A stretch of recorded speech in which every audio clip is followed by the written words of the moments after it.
ఎమ్మెల్యేలని, పార్టీ అధ్యక్షుల్ని, కార్యకర్తల్ని ఆయన పూర్తిగా విస్మరిస్తారు. అంటే ప్రజలు అవినీతి పరులు 29లో మళ్ళీ వీళ్ళు ఇలాగే పాలిటిక్స్ చేస్తే, రాజకీయం చేస్తే అతనికి వచ్చే అవకాశం ఉందన్నారు ఇందాక. అవును, మరి జనానికి ఇది గుర్తురాదా? జనానికి గుర్తొస్తుంది, కానీ తేడా ఉండాలిగా. జగన్ పరిపాలనలో వాళ్ళు అంటే ఇప్పుడు freedom of speech, land titling యాక్ట్లు, ఇలాంటి హూ కిల్డ్ బాబాయ్, అసలు ఇవన్నీ ల్యాండ్ టైటిలింగ్ యాక్ట్ లేదు, చంద్రబాబు గారు రద్దు చేశారు, సంతోషం, రైతులు సంతోషంగా ఉన్నారు. కానీ ఎమ్మెల్యేల అరాచకాన్ని ఆయన ఆపలేకపోతున్నాడు. ఆఫీసర్స్ అవినీతి, ఆయన ఆఫీసర్స్ అవినీతి అంటే నేను చెప్పేది ఒక తహసీల్దారు, ఒక ఎండిఓ, ఒక విఆర్ఓ, ఆ స్థాయిలో ప్రజలకి అవినీతి గురించి ప్రత్యక్ష పరిచయం ఉంటుంది. నాకు ఒక డెత్ సర్టిఫికేట్ కావాలన్నా, ఒక బర్త్ సర్టిఫికేట్ కావాలన్నా, ఒక ఇంటి ప్లాన్ చేయించుకోవాలన్నా, ఇంటి పన్ను కట్టాలన్నా ఎమ్మెల్యే చెప్పిందే ఎంఆర్ఓ, మున్సిపల్ కమిషనరు, ఎండిఓ పనిచేయరు.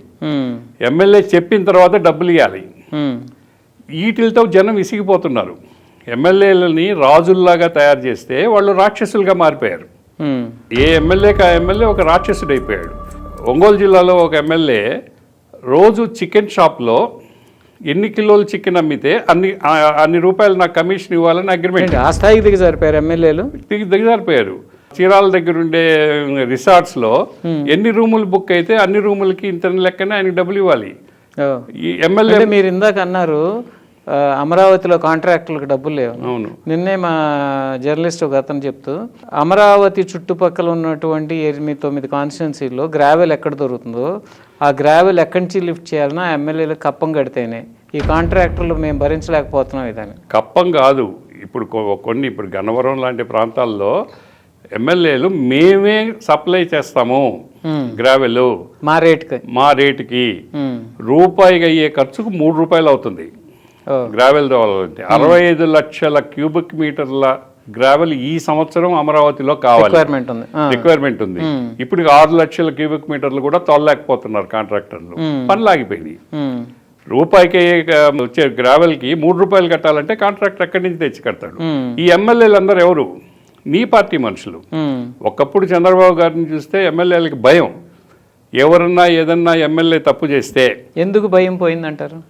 ఈయన పూర్తిగా వదిలేసాడు వాళ్ళని ఈయన అడగడంలా, వాళ్ళు నన్ను అడగకుంటే చాలు అనుకుంటున్నాడు ఆయన. ఏం అడుగుతారు వాళ్ళు? మేము ప్రజాసేవ చేయడానికి వచ్చాం. మేము తిరుపతి జిల్లాలో ఒక ఎమ్మెల్యేని ఒక రోజు పిలిచి, ఆయన ఒక పెద్ద రియల్ ఎస్టేట్ వ్యాపారి, బాగా సంపన్నుడు, కొత్తగా వచ్చాడు, ఫస్ట్ టైం ఎమ్మెల్యే అయ్యాడు.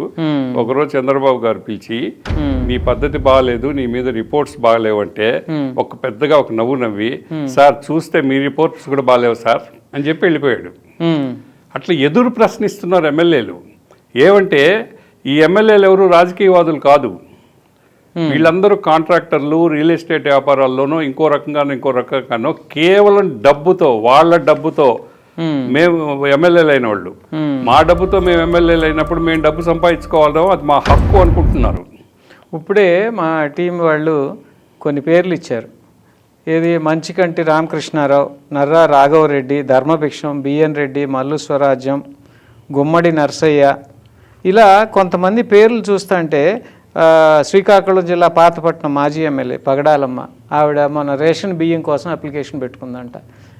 వీళ్ళందరూ ఇప్పుడు మంచికంటి రామకృష్ణారావు అని ఆయన ఖమ్మంలో నడిబొడ్డున 200 ఎకరాల భూమి పేదలకు దానం చేశాడు.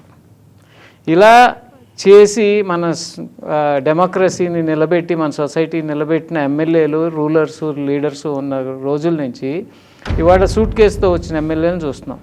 మీకు 1983 వరకు, ఎన్టీ రామారావు గారు 85 వరకు కూడా 90% ఆఫ్ ద ఎమ్మెల్యేలు మీరు చెప్పినట్టే ఉన్నారు. సైకిల్ మీద రావటం, వాళ్ళు సైకిళ్ళు, ఆర్టీసీ బస్సులో రావడము, కలెక్టర్ ఆఫీస్, ఆర్టీసీ బస్సులో వాళ్ళకి సీట్ ఉండేది, ఆర్టీసీ బస్సులోనే ప్రయాణం చేసేవాళ్ళు, కలెక్టర్ ఆఫీస్కి వాటికి రిక్షాల్లో వెళ్ళేవాళ్ళు, ప్రజలు వేసుకొని నడిచి వెళ్ళేవాళ్ళు. డబ్బు అనే ప్రశ్న ఎక్కడా ఉత్పన్నం అయ్యేది కాదు. ఆ రోజు వాళ్ళకి ఎలక్షన్ కూడా డబ్బు ఖర్చు లేదు. 85 వరకు వాళ్ళకి ఎలక్షన్ కూడా డబ్బు ఖర్చు లేదు. ప్రజలు అవినీతి పరులు కాదు. 95 తర్వాత చంద్రబాబు గారు ముఖ్యమంత్రి అయినప్పుడు ఆయనలో ఒక రకమైన ఉనికి సమస్య వచ్చింది. ఉనికి సమస్య వచ్చి ప్రజలు నన్ను యాక్సెప్ట్ చేస్తారా చేయరా అనే అనుమానంతో మొట్టమొదటిసారిగా ఆయన ముఖ్యమంత్రి అయిన మొదటి సంవత్సరం జరిగిన బై ఎలక్షన్లో ఓటుకి 50 రూపాయలు ఇమ్మని డబ్బులు పంపించాడు. 50 రూపాయలు ఇచ్చాడు ఆయన ఆ రోజు. ఆ 50 రూపాయలు ఈరోజు 5,000 రూపాయలు అయిపోయింది. అవును, ఆ రోజు 50 రూపాయలు కాబట్టి ఆయన ఇవ్వగలిగాడు. ఈరోజు 5,000 కాబట్టి ఆయన ఇవ్వలేడు. 5,000 ఎవడైతే పెట్టుకోగలడో వాళ్ళని వెతుకుతున్నారు. ఈ 90వ దశకం తర్వాత అన్ని పార్టీలు కాంట్రాక్టర్లని, రియల్ ఎస్టేట్ వాళ్ళని, వీళ్ళని ఎందుకు పార్లమెంటుకి పంపిస్తున్నాయి అంటే మన రాష్ట్ర విభజనకి కారణం కూడా ఈ ఎంపీలు డబ్బుతో గెలవడమే. మీకు తెలంగాణ ఎంపీలు ఆ రోజుల్లో రాష్ట్ర విభజన సమయంలో ఉన్న వాళ్ళల్లో మధు యాష్కి కానీ, షట్కర్ కానీ, ఇంకా చాలామంది ఎంపీలు వాళ్ళకేం వ్యాపారాలు లేవు, వాళ్ళు ఓన్లీ రాజకీయాల్లో ఉన్నారు. వాళ్ళు నిద్రలేస్తే సోనియా గాంధీని గెలిచిన కాంగ్రెస్ ఎంపీలే సోనియా గాంధీని గెలిచిన, ప్రణబ్ ముఖర్జీ గారిని గెలిచిన మా తెలంగాణ అని మాట్లాడేవాళ్ళు. అదే ఆంధ్ర నుంచి ఏ ఎంపీ కూడా ఆంధ్ర విభజన వద్దు, ఆంధ్రకి నష్టం జరుగుతుందని ఒక్క ఎంపీ కూడా చెప్పలే.